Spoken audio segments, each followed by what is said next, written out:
அஸ்ஸலாமு அலைக்கும்.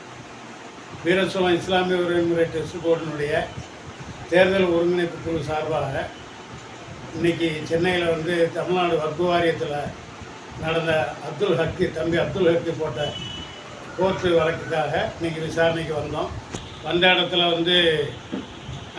தமிழ்நாடு வக்ஃப் வாரியம் அது சார்ந்த உறுப்பினர்கள் அனைவருமே ஒரு சார்பாக செயல்படுறாங்க அப்படிங்கிறத கண்கூடாகவே நம்ம காண முடியுது. காரணம் என்னன்னு கேட்டிங்கன்னா, 2019 வீரசோழம் டெஸ்ட் போர்டுக்கு அங்கீகாரமான நிர்வாகம் இல்லை அப்படின்னு சொல்லி அவங்க தான் ஆர்டிஓ ஆக்டில் பதில் கொடுத்துருக்காங்க.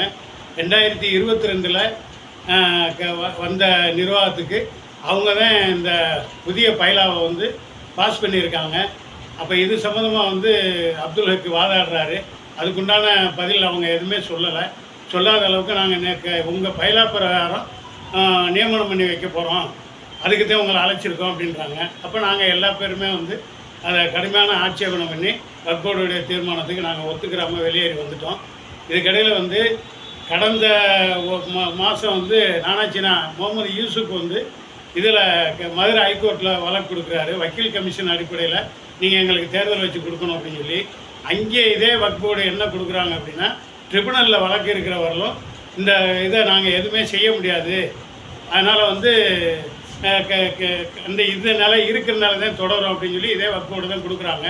ஆக வீரசோழம் இஸ்லாமிய உரிமை டெஸ்ட் போர்டுடைய அனைத்து செயல்பாடுகளுக்கும் நம்ம நவாஸ்கனி எம்பி தலைமையில் இருக்கக்கூடிய இந்த வக்ஃப் வாரியம் தான் முழுக்க அந்த ஊரை ரெண்டாக்கிக்கிட்டு இருக்குங்கிறதுல எந்த ஒரு மாற்று கருத்து இல்லைன்னு சொல்லி முடிச்சுக்கிறேன். அஸ்ஸலாமு அலைக்கும்.